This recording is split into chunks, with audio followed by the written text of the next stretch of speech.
মারা যায় তাহলে আমি হাইকোর্ট থেকে অর্ডার বার করে, সুপ্রিম কোর্ট থেকে অর্ডার বার করে, নেটওয়ার্ক চেন যত রকম কলা কৌশল আছে করে ধর্মতলার বুকে আমার আব্বাজানকে কবরস্থ করতে পারবো। এই এলাকার জয়নাল যে টোটো চালায়, ভ্যান চালায়, সাধারণ মানুষ, খেটে খাওয়া মুসলিম সম্প্রদায়ের মানুষ যারা আজকে এখানে আছে, তাদের বাপের কবর নিয়ে চিন্তিত আমি। তাই হাড়ুয়াতে এসছি। আর তারাকেই দেখছি দোকান চালু করে বেচা কিনা কত হলো ওইটা নিয়ে ব্যস্ত। রে জয়নাল, মফিজুল, আজকে এই লোকগুলো তোর বাপের কবরের স্থান বাঁচাবে, আর কালকে মারা যাওয়ার পরে সমাজের সামনে লাশবাহী জানাজা নিয়ে ওই কবরস্থানে তুই যাবি, লজ্জা করে না? এই জয়নাল, মফিজুল, রফিকুল, মুস্তাক, নজরুল এক সেকেন্ডের মধ্যে দোকান বন্ধ করে নিজের বাপ, নিজের মা 9 মাস পেটে ধরে রেখেছে, ওই মাকে কোথায় কবর দিবি সেই কবরস্থান বাঁচানোর লড়াই চলছে। আল্লাহর ওয়াস্তে, আল্লাহর কসম, কয়েক সেকেন্ডের মধ্যে এখানে হাজির হবে। যদি না হয় তাহলে কিছু স্ট্যান্ডার্ড টাইপের মুসলমান আছে, কিছু স্ট্যান্ডার্ড টাইপের মুসলমান আছে, উকিল, ডাক্তার, মুক্তার, শিক্ষক, তারা বলছে সিগারেটে টান দিতে দিতে এটি অশিক্ষিত, এটি অশিক্ষিত, বুঝে না কিছু, সারা কে ডেকেছে না ডেকেছে টুপি টাপা পরে হাজির। আমরা যারা এখানে উপস্থিত আছি আমার আল্লাহর জন্য অশিক্ষিত 1000 বার হতে চাই। আমরা আমার নবীর জন্য 1000 বার অশিক্ষিত হতে চাই। আমরা আমার শরিয়তের জন্য 1000 বার অশিক্ষিত হতে চাই। আর ওই স্ট্যান্ডার্ড টাইপের মুসলমান সহ আমার অমুসলিম ভাইরা বলছে, এই কাঠমোল্লা, এই মোল্লা, কাঠমোল্লা, লুঙ্গি বাহিনী, তোরা আইন আটকাতে পারিস? লোকসভা, রাজ্যসভা, রাষ্ট্রপতির সাইন হয়ে গেছে, একজন স্টেজে বলছে আর এরা হুক্কা হুয়া করছে। এইভাবে কি মোল্লা, কাঠমোল্লারা আইন বাতিল করতে পারে? আমি মোফাক্কেরুল ইসলাম, কলকাতা হাইকোর্টের আইনজীবী বলছে এরকম অজস্র আইন আছে যে আইনগুলোকে সুপ্রিম কোর্টে মামলা করে, হাইকোর্টে মামলা করে এমন ঠান্ডা ঘরে ঢুকিয়ে দেওয়া যায় যে কিয়ামতের আগের দিন পর্যন্ত তাদের ডেট আসবে না। আমি মনে হয় যারা কাঠমোল্লা, যারা মুসলিম ভাই ফেসবুকে কমেন্ট করছে তোরা যা পারবি কর, আটকাতে পারবি না, তাদের উদ্দেশ্যে বলে সুপ্রিম কোর্টে 16র বেশি মামলা হয়েছে, গোটা ভারতবর্ষের বুকে 120টা পাবলিক লিটিগেশনের মামলা হয়েছে। এই মামলাকে একসাথে মোচার দিয়ে যখন আমাদের মতো এই জাতের আইনজীবী, এই কম, এই জাত, এই ভাইয়ের পক্ষ থেকে গিয়ে সুপ্রিম কোর্টে এক মোচার মারবে, কিয়ামতের আগের দিন পর্যন্ত এই আইন পাস হলেও আমার বাপের কবরকে হাত দিতে দিব না ইনশাল্লাহ। অনেকে বলছে এই মোল্লা, এই কাঠমোল্লা, এই মোল্লা, এই তোর আল্লাহ খুব শক্তিশালী, আল্লাহর ঘরকে বাঁচানোর জন্য তুই জান দিচ্ছিস কেন? রে মোল্লা, তোর আল্লাহর শক্তি শেষ হয়ে গেছে? নাউজুবিল্লাহ, এরকম মন্তব্য করছে মোল্লা, কাঠমোল্লা, লুঙ্গি বাহিনী। তোর আল্লাহর ঘর বাঁচাতে তোদের মতো লোককে কেন হচ্ছে? তোর আল্লাহর শক্তি কমে গেছে নাকি? নাউজুবিল্লাহ, এইরকম করে মন্তব্য করছে। এই যে শুনে যা, শুনে যা, শুনে যা, কোরআন এবং হাদিসকে মানে। আল্লাহ বলেছে আমার প্রিয় নবীর পরে কোন নবী আসবে না, আমার সামনে যারা বসে আছে আবাবিল পাখি আসবে না। আবাবিল পাখি মুখে পাথর নিয়ে আসবে না। হে আল্লাহ, আমাদেরকে আমার সামনে যারা বসে আছে তাদেরকে আবাবিল পাখির মতো শক্তি দান করো। হে আল্লাহ, হে আল্লাহ, আমরা ইসলাম ধর্মাবলম্বী মানুষ, আমাদেরকে হযরত উমরের মতো শক্তি দান করো। হে আল্লাহ, আবাবিল পাখিকে পাঠানোর দরকার নেই, আমাদের জাজবাকে তুমি এমন তৈরি করো, আবু লাহাব, আবু জাহেল, ये तो चुटकी का बात है मेरे भाई, ये तो चुटकी का बात है। এগুলো আমাদের হাড়োয়া, বসিরহাট, হাসনাবাদ, উত্তর 24 পরগনার লোকেরই জুটবে না, জুটবে না। হাওড়াবাসী, হুগলিবাসী, বর্ধমানবাসী, তোমাদেরও প্রয়োজন নেই। আমার এলাকার এই ছুটন্ত বাঘ, চিতাবাঘ যারা আছে, তারা যদি একবার জেগে যায়, ইনশাআল্লাহ এই আইন তো দূরের কথা, যারা এই আইন পাস করেছে তারা দেশ ছেড়ে পালিয়ে যাবে ইনশাআল্লাহ।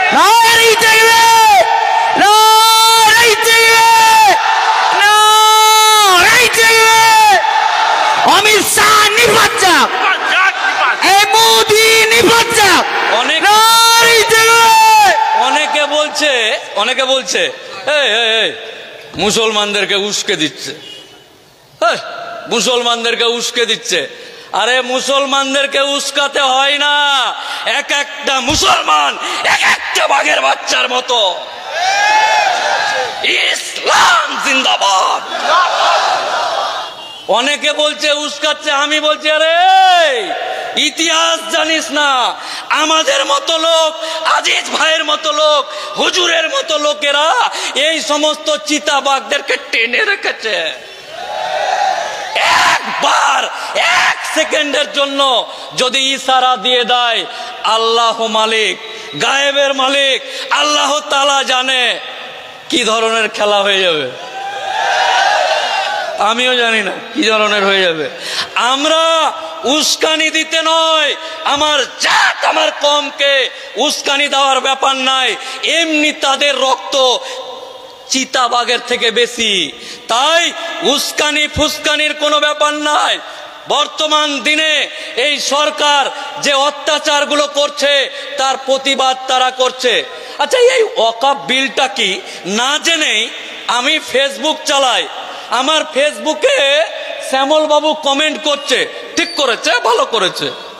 আমি লিখছি ধর্মতলা চলো, ও বলছে ঠিক করেছে, ভালো করেছে। আরে দেখ কি লিখেছি, দেখ, ধর্মতলা যাওয়ার কথা বলছি রে ভাই, ওখানেও ঠিক করেছে মোদি মোদি।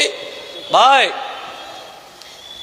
শ্যামল বাবু ক্লিয়ার করে দি, দীপঙ্কর বাবু ক্লিয়ার করে দি, আপনি যে মহিলাটাকে সিঁদুর পরিয়ে, ঠাকুর দিয়ে, পুরোহিত দিয়ে বিয়ে করেছেন, হাড়োয়া তথা পশ্চিমবঙ্গ তথা ভারতবর্ষের মুসলমানরা আপনার বউটাকে দেখে লোভ লেগেছে, আই লাভ ইউ শ্যামলের বউ, এটা নয়, এটা নয়। আমি আমি আমি আমি মুফাক্কিরুল ইসলাম, আমার ভাই আজিজ, আমার হুজুর, আমার যত ভাই এখানে বসে আছে, যারা মোহর দিয়ে খরচ খরচা করে যাকে বিয়ে করে এনেছি, আমার বউ যাকে আমি মোহর দিয়ে এনেছি, শ্যামল বাবু please, Shyamal Babu, Dipankar Babu clearly একটা কথা শুনে নেন, ভুল বুঝছেন, আপনি যেটা ভাবছেন সেটা নয়। আমরা মুসলমানরা আপনার বউকে কেড়ে নিয়েছি, কাটতে দিবে না, মোদি জিন্দাবাদ না।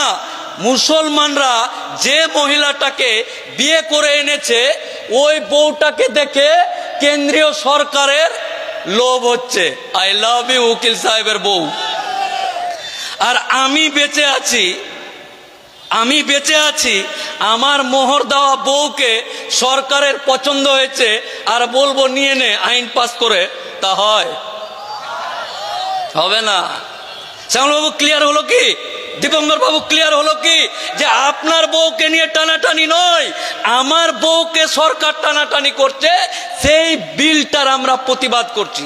আমার বাপ, আমার দাদু এই এলাকাতে মাথার ঘাম পায়ে ফেলে যে অর্থ উপার্জন করেছে, মালকড়ি উপার্জন করেছে, আল্লাহ যে সম্মান দিয়েছে, যে টাকা দিয়েছে, অর্থ দিয়েছে, সেই অর্থ দিয়ে একটা জমি কিনে নিয়েছি। জমিটাকে কিনে নিয়ে আল্লাহর ওয়াস্তে দান করেছি এবং তার পর্চাতে খতিয়ানে দলিলে লেখা আছে মুসলিম সমাজের ব্যবহারের কার্যে এবং আল্লাহর ওয়াস্তে দান করে দিলাম। তোর বাপের জমি নিলাম, আমার বাপের জমি মাথার ঘাম পায়ে ফেলে যে জমিটা কিনেছে ওইটা জমি রে বাবা। আমার এলাকার বাপ চাচারা বাড়ি বাড়ি গিয়ে ধান ভিক্ষা করে, ধান চাঁদা করে, টাকা চাঁদা করে, বিভিন্ন রকম চাঁদা উঠিয়ে আল্লাহর ঘরটাকে সুন্দর করে তৈরি করেছে, জিভ দিয়ে চাটা যাবে এত পরিষ্কার আছে। আর ওইটাকে সরকার এসে যদি বলে ইয়ে মসজিদ हमको चाहिए কালিয়া, বাপ রে বাপ রে বাপ, কালিয়া কো মসজিদ দে দেগা। এত বড় পাগল হয়ে গেছি আমরা নাকি? না না, আমরা পাগল। কালিয়া মসজিদ নিবে, কালিয়াকে মসজিদ দিয়ে দেবো, কালিয়া কবরস্থান নিবে, দিয়ে দেবো। এই এলাকা দিয়ে আল্লাহর কসম, আল্লাহি আল্লাহর কসম, এই এলাকা দিয়ে যখন গাড়িটা নিয়ে যায়, গাড়িটা যখন নিয়ে যায়, চার চাকাটা দিয়ে যায় আর ব্রিজটা পার করে ডান দিকে যখন সেই সুন্দর মিনার গম্বুজ দেখতে পায়, কসম আল্লাহর, আল্লাহকে সাক্ষী রেখে বলছি, গাড়িতে এসি থাকলেও তার থেকে বেশি দিলটা ঠান্ডা হয় এই মসজিদ, মাজার, দরগা, খনকা দেখে। আর এই মসজিদ, মাজার, খানকা, দরগা, ঈদগাহ সব নিয়ে নিব। হ্যাঁ, তোর বাপের জিনিস নিয়ে নিবি, আয় দেখা যাবে খেলা। আচ্ছা, এইটা গেল, বুঝা গেল। আর দুটো কথা বলে হুজুরেরা এখানে বসে আছে। এই আইনটাতে কি চেঞ্জ করলো, আমরা কেন এগুলো করছি? এই এলাকাতে 10,000 মুসলমান বাস করে। কয় হাজার? 10,000। ভালো করে জিনিসটা বুঝুন, 10,000 মুসলমান বাস করে। আর এই রোডের পাশে যে মাঠটা ধরে নেন কবরস্থান 10 বিঘা। কোনটা মাঠ? এই যে চা খেলাম এই পাশে লরি ফরিগুলো যে আছে। তো ধরুন এই এলাকাতে 10,000 মুসলমান আছে আর এটা 10 বিঘার কবরস্থান। সরকারের বাপের তো জমি নেই, সরকারের বাপের বা সরকারে যারা আছে তাদের বাপের জমি নাই। আমার বাপের জমি যেটা এখানে দান করা আছে, সরকারের বক্তব্য বলে, এই হারওয়া, এই যে হারওয়ার মানুষ, তোদের এই পাড়াটাতে 10,000 মুসলমান আছে, তোরা তো মরিস আল্লাহর ইচ্ছাতে, তোরা মরিস মাসে একটা, দুটা, তিনটা, চারটা, 2 মাসে একটা, 5 মাসে একটা, 6 মাসে একটা, টোটাল 1 বছরে 10টা মানুষ মরি। এই 10 বিঘা জমিটা এত দামি, ওইখানে যদি সুন্দর করে ঘেরে বাস স্ট্যান্ড করে দিই তাহলে খুব ভালো হবে, উন্নয়ন হবে।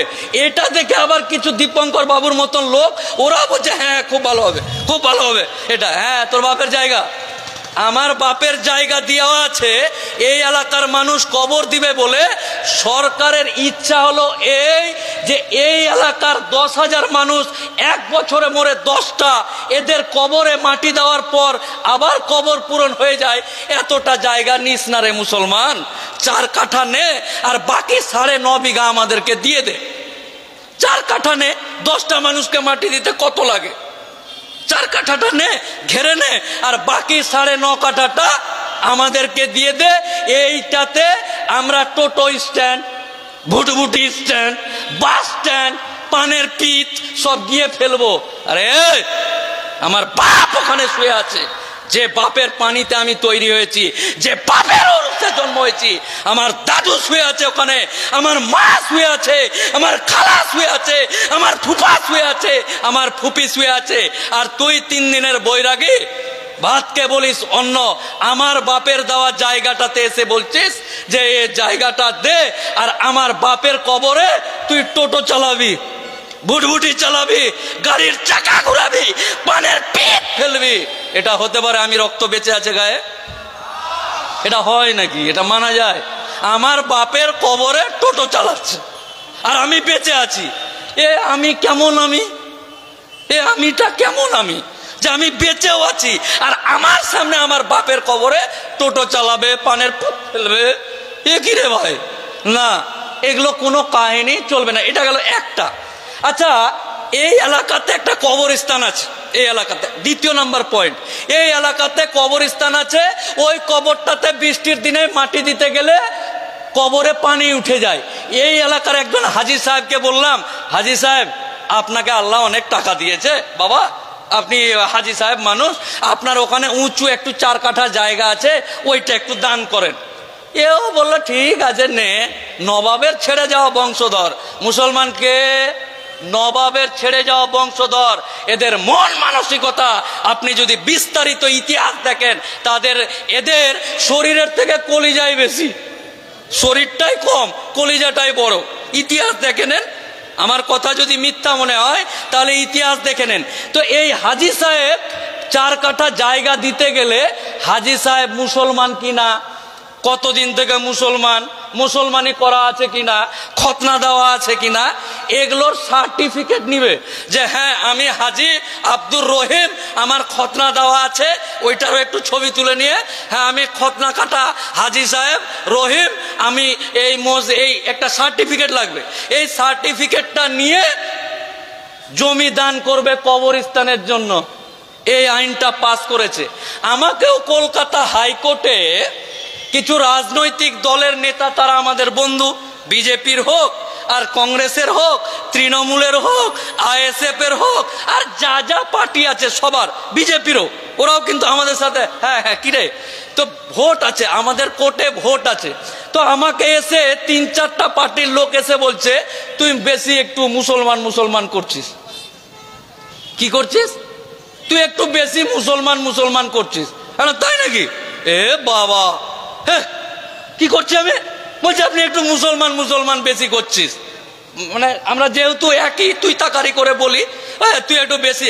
আমি বললাম শোন, নে চাচু খা, আর বলতো আমার দাদু মুসলমান, আমার দাদুকে মুসলমান, আমার বাপ মুসলমান, তো আমি কি করব? না তোরাই বল, মাইরি পা ধরে বলছি, আমার বাপ মুসলমান, আমার দাদা মুসলমান, আমি মুসলমান, আমার বেটা মুসলমান, আমার আগামী প্রজন্ম মুসলমান হবে। এটাই তো স্বাভাবিক, এটাই স্বাভাবিক। তোর মতন একটা 3 দিনের বৈরাগী 4 দিনে সরকার গঠন করে 700 বছরের ইতিহাস মুসলমানরা শাসন করেছে। 3 দিন চান্স পেয়েছিস আমাদের দুর্বলতার কারণে, আমরা এক থেকে ভিন্ন হয়ে গেছি তার কারণে। আর তুই এসে বলবি তোর খতনা হয়েছে কিনা সার্টিফিকেট দিয়ে, তোকে দেখাবো যে আমি মুসলমান কিনা। হ্যাঁ, মরার পরে কবরে আসবে, জিজ্ঞাসা করবে তোমার মালিককে, ওলামা একরাম আছে তারা বলবে তুই কে, হু আর ইউ ম্যান। কবরে ঢুকার পরে মাইয়াতকে রেখে চলে গেল, ফেরেশতারা এসে বলবে তোর রবকে, বা আরো যে প্রসেড আপনারা জালসা জুলুসে শুনেছেন। আচ্ছা এ কে রে ভাই? এ বলছে যে তুই মুসলমান কিনা, জমি দিতে পারবি কিনা, তুই কে, হু আর ইউ ম্যান।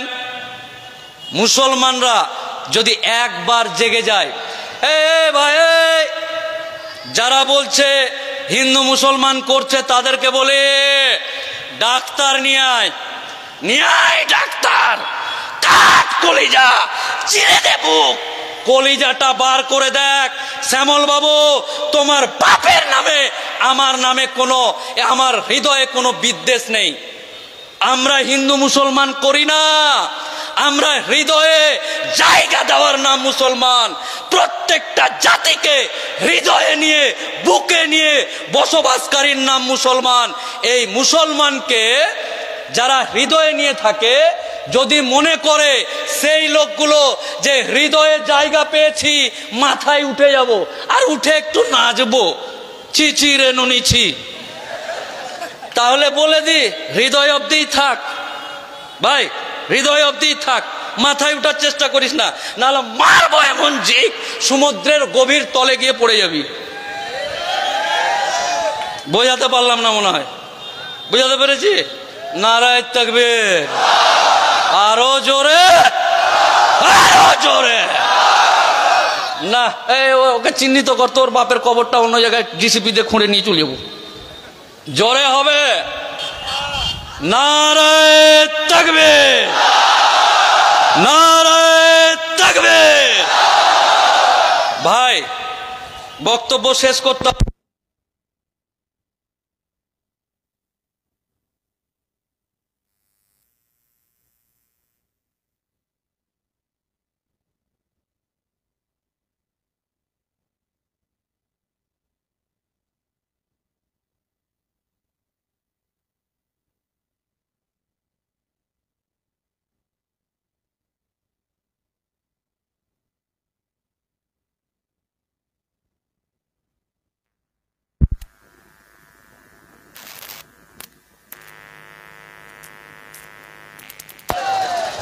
আচ্ছা 1 সেকেন্ডের জন্য বসে যান।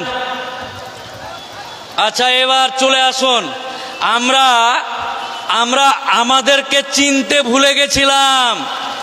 আরে আমরা তো নবাবের লোকজন।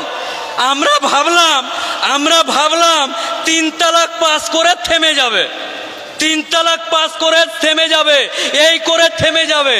আর একটু চুলকা, এবার চুলকাতে আবার আমরা ভেবেছিলাম যে একটু এদিক ওদিক করে মনে হয় থেকে যাবে। ঠিক আছে থাক, এই জয়নাল তুই তোর মতো চল, মফিজুল তুই তোর মতো চল। কিন্তু যখন বাপের কবর, মাজার, খানকা, দরগাতে হাত দিয়েছে, আমরা সবাই এক ইনশাআল্লাহ। আগামী দিন আজকের পর থেকে কসম খেতে হবে, ওয়াকফ বোর্ড নিয়ে যেখানে মিটিং হোক, ব্রিগেডে হবে, সেখানে তো যাবেন। মেয়ে ছেলে, বেটা বউ, বেটি জামাই, ফুপা ফুপি, কালা কালি যা আছে সবাইকে নিয়ে অনুষ্ঠানে হাজির হয়ে সমাবেশে, বিক্ষোভে হাজির হতে হবে।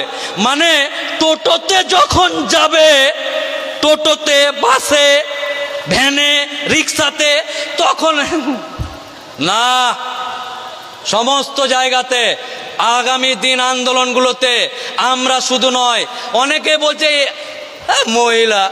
মহিলা, আরে আমরা এসছি, এটা তো আগে লোড নে। আমার মা বোনেরা তো এখনো বাড়িতেই আছে কি? হ্যাঁ, যাই হোক, আপনারা ভালো থাকুন।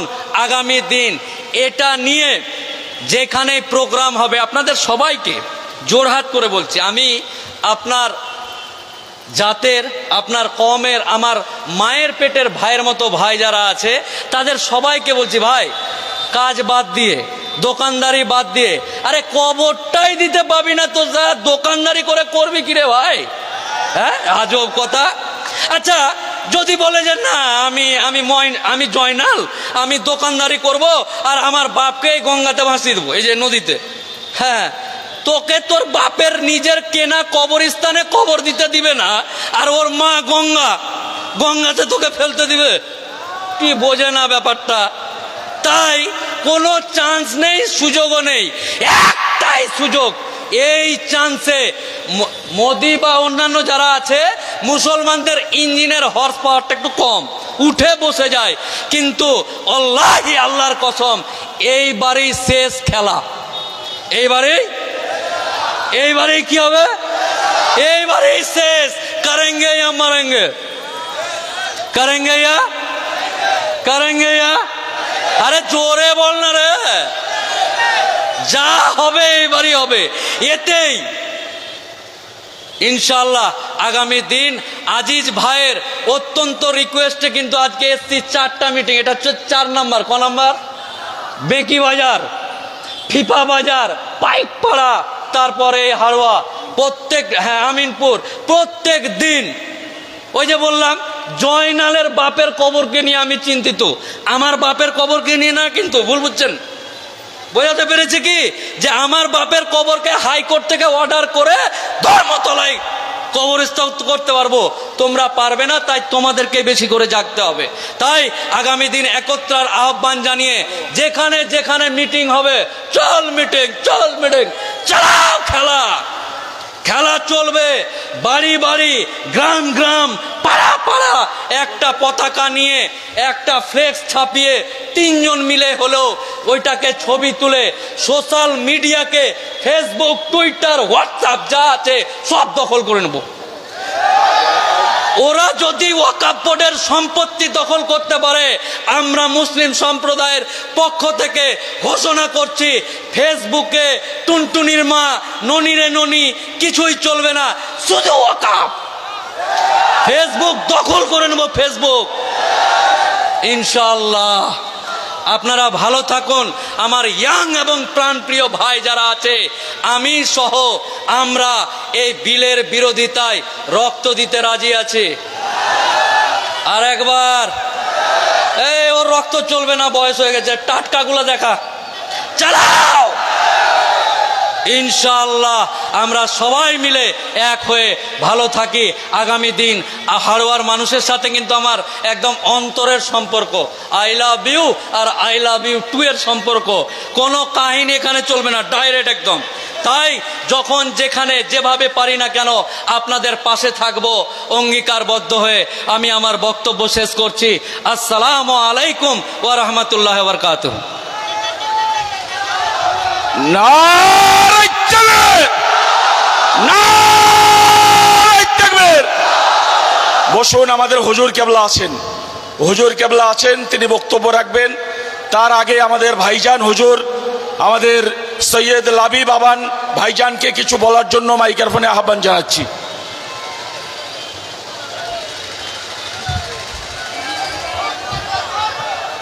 আসসালামু আলাইকুম ওয়া রাহমাতুল্লাহি ওয়া বারাকাতুহু। হ্যালো, আপনাদেরকে কি বলছি শুনুন। যারা এখানে এসেছেন তাদেরকে লক্ষ্য করে বলছি শুনুন। আমি সকাল থেকে 4টে সভা করে আপনাদের এখানে এসেছি। এখনই ধৈর্য হারা, কিসের লড়াই? কোথায় পৌঁছাবেন? সবে তো মাত্র শুরু হয়েছে। এখানে যদি 2 ঘন্টা সময় দিতে না পারেন, এই ভীষণ লড়াই, এই লড়াই 1 বছর হতে পারে, 2 বছর হতে পারে। এই লড়াই আপনাদের ঈমান পরীক্ষা লড়াই, অস্তিত্ব রক্ষার লড়াই, বেঁচে থাকার লড়াই, দেশকে বাঁচানোর লড়াই। ধৈর্যরা হয়ে যাচ্ছেন?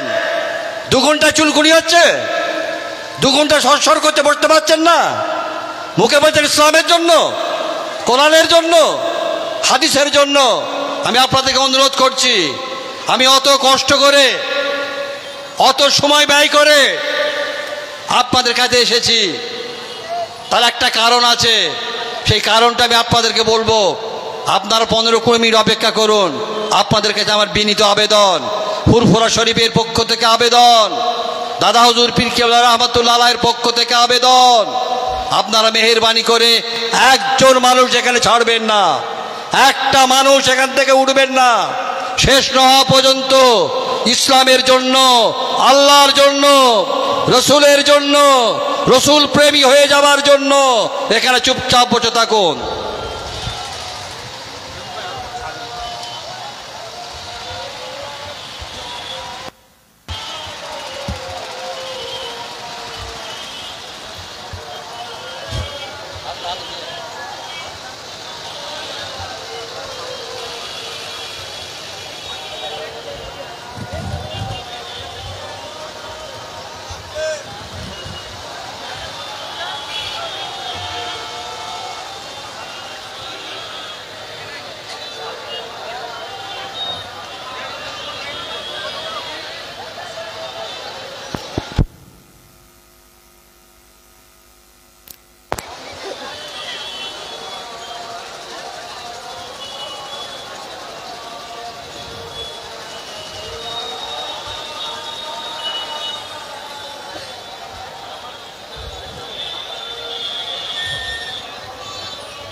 আসসালামু আলাইকুম ওয়া রাহমাতুল্লাহি ওয়া বারাকাতুহু। আমি একটি ছোট্ট গজল আর 1 মিনিট কথা বলে শেষ করব। আমাদের ছিল এক সোনালী অতীত, নাড়িয়ে দিতাম সব জালিমের ভিত। আমাদের ছিল এক সোনালী অতীত, নাড়িয়ে দিতাম সব জালিমের ভিত।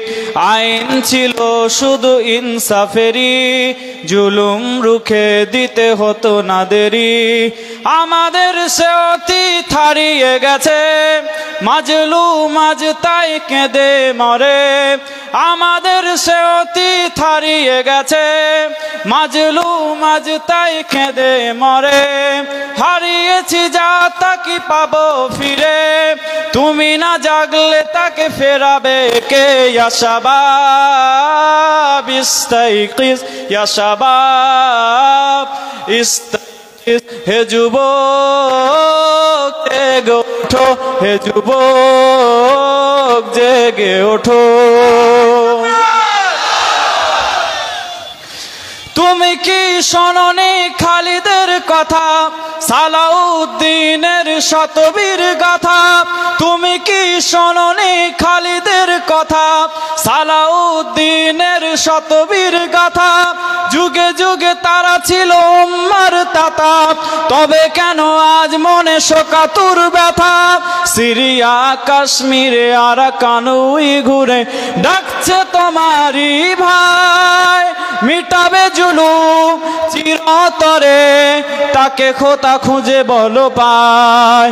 হারিয়েছি যা তাকে পাবো ফিরে, তুমি না জাগলে তাকে ফেরাবে কে? হারিয়েছি যা তাকে ফিরা পাবো ফিরে, তুমি না জাগলে তাকে ফেরাবে কে? ইয়া শাবাব ইস্তাইকিজ, হে যুবক বলেন জেগে ওঠো। ইয়া শাবাব ইস্তাইকিজ, ইয়া শাবাব ইস্তাইকিজ, হে যুবক, হে যুবক, হে যুবক জেগে ওঠো, হে যুবক জেগে ওঠো। আমি আর বাড়াবো না, কথা একটাই ছোট করে বলি। ওয়াকাফ সম্পত্তি এই ইসলামের মধ্যে, শরিয়াতের মধ্যে প্রথম প্রবেশ করেছিল আমার রাসূলুল্লাহ সাল্লাল্লাহু আলাইহি ওয়াসাল্লামের জামানায়। যখন আমার নবী পাক সাল্লাল্লাহু আলাইহি ওয়াসাল্লাম সাহাবাদেরকে বললেন, ও আমার সাহাবারা, তোমাদেরকে দিনের জন্য কিছু এমন বস্তু দিতে হবে যেটা তোমার খুব প্রিয়। হযরত ওমর ফারুক রাদিয়াল্লাহু তাআলা আনহু বললেন, আমি খাইবার থেকে একটা সম্পত্তি পেয়েছিলাম, যেই সম্পত্তিটায় খুব ভালো খেজুর হয়, যেই খেজুর মক্কার মার্কেটে, মদিনার মার্কেটে অনেক দাম হয়। আমি ওই জমিটাকে আল্লাহর রাস্তায় দান করে দিলাম। দ্বিতীয় নম্বর, ওয়াকাফ সম্পত্তি দান করা শুরু হয়েছিল হযরত উসমান গনি রাদিয়াল্লাহু তাআলা আনহু, উসমান ইবনে আফফান রাদিয়াল্লাহু তাআলা আনহু যখন আমার রাসূলুল্লাহ বললেন মুসলমানদের খাবার জন্য কোনো মিষ্টি পানি নেই, যেখানে যা আছে অন্য পানি তারা মুসলমানদেরকে দিতে চায় না, পানি খাওয়ার জন্য মুসলমানদেরকে সংগ্রাম করে বেঁচে থাকতে হয়। আমার সাহাবাদের মধ্যে এমন কে আছো যে একটা মিঠা মিষ্টি পানির কূপ ইসলামের রাস্তায় দান করে দেবে? গভীর রাত হয়ে গেল, হযরত উসমান ইবনে আফফান রাদিয়াল্লাহু তাআলা আনহু ইসলামী খিলাফতের ৩ নম্বর খলিফা, রাত্রেবেলা কোটি কোটি টাকা সম্পদের মালিক, ঝুলি ভর্তি করে টাকা নিয়ে গভীর রাত্রে বেরিয়ে পড়লেন হযরত উসমান। বেরিয়ে খুঁজতে আরম্ভ করলেন মিষ্টি পানির কূপ কোথায় আছে। খুঁজতে খুঁজতে দেখলেন একজন ইহুদি ব্যক্তির কাছে একটা মিষ্টি পানির কূপ রয়েছে। হযরত উসমান ইবনে আফফান রাদিয়াল্লাহু তাআলা আনহু সেখানে হাজির হলেন। ইহুদি মানুষটাকে বললেন, তোমার কূপ আমি খরিদ করতে চাই। ইহুদি লোকটা বলল, উসমান, আমার এই কূপের যা দাম তুমি সে দাম দিতে পারবে না। আমার এই কূপের দাম হচ্ছে 12,000 দিনার। অন্য বর্ণনায় এসেছে আমার এই কূপের দাম 35,000 দিরহাম। হযরত ওসমান গনিকে দেখে ভেবেছিল গরিব মানুষ, তুমি এই কূপটা কিনতে পারবে না। হযরত ওসমান গনি রাদিয়াল্লাহু তাআলা আনহু শুনলেন 12,000 দিনার, যে টাইমের কথা বলছি আজ থেকে 1400 বছর আগে 12,000 দিনার দিয়ে অর্ধেক মদিনা শহরকে কিনে ফেলা যেত। তখন হযরত ওসমান ইবনে আফফান নিজের ঝুলিটা নিয়ে, ব্যাগটা নিয়ে ইহুদি ব্যক্তিকে বলল, ধরো, তোমাকে আজকে 12,000 দিনার দিয়ে দিলাম। তুমি যদি বলতে আজকে 12 লক্ষ দিনার লাগবে, আমি ওসমান ইবনে আফফান 12 লক্ষ দিনার তোমাকে দিয়ে ইসলামের জন্য কূপটাকে দান করে দিতাম। আমার রাসূলুল্লাহ আমার রাসূলুল্লাহ খুশি হয়ে গেলেন, উসমান তুমি 12,000 দিনার দিয়ে এই কূপটাকে খরিদ করে ওয়াকফ দিয়ে দিয়েছো। আমার রাসূলুল্লাহ আল্লাহর কাছে দোয়া চাইলেন, আল্লাহ এই পৃথিবীর জমিনে এই বীরের রোমাটা যেই ব্যক্তি খরিদ করে আমাকে দিয়েছে ইসলামের জন্য, তার জন্য তুমি তোমার জান্নাতকে রেডি করে রাখো। জোরে বলেন সুবহানাল্লাহ। সেই সম্পত্তি আজ থেকে 1400 বছর ধরে চলছে ভারতবর্ষে। খাতা কলমে ওয়াকফ বোর্ডের আন্ডারে 9.5 লক্ষ একরেরও বেশি সম্পত্তি। আর খাতা কলমে নেই, সেদিন ইন্ডিয়া টুডের আর্টিকেল দেখছিলাম, প্রায় 39 লক্ষ একর সম্পত্তি, যেটা রেলেরও নেই, যেটা ইন্ডিয়ান আর্মিরও নেই। এই সম্পত্তি সরকারের চোখে লেগেছে। এই সম্পত্তি বাঁচানোর জন্য আগামী দিন একত্রিত করতে হবে, একত্রিত হতে হবে। 26 তারিখ ব্রিগেডে সবাই হাজির হবেন। আপনারা সবাই জেনে রাখেন, ব্রিগেডের অনুষ্ঠানের পরে, আন্দোলনের পরে যেই ওয়াকফ সম্পত্তির কোনো সুরাহা না হয়, 1-2 মাস নয়, 1 বছরের জন্য হলেও দিল্লির যন্তর মন্তর ভারতবর্ষের 30 কোটি মুসলমান বন্ধ করে দিতে, স্তব্ধ করে দিতে বাধ্য থাকবে। কথা ঠিক কিনা? জোরে বলেন ঠিক কিনা? আপনারা ব্রিগেডে যাবার প্রস্তুতি নেয়, অন্যদিকে দিল্লির ট্রেনের টিকিট কেটে রাখেন। যখন তখন সারা ভারতবর্ষের মুসলমান যদি ডাকে ওয়াকফ আইন বাঁচানোর জন্য, দিল্লি যেতে হতে পারে। আমি বলছি আগামী দিনে 26 তারিখে আপনি বলবেন ব্রিগেড চলো। 26 তারিখ অধিকার না পেলে দিল্লি চলো, অধিকার না পেলে 26 তারিখ, অধিকার না পেলে আপনারা প্রস্তুত থাকবেন। আসসালামু আলাইকুম। ধন্যবাদ ভাইজান হুজুর কেবলাকে। ভাইজান বলল কার যেন নজরে লেগেছে, নজরে জয় বাংলা হয়ে যাবে।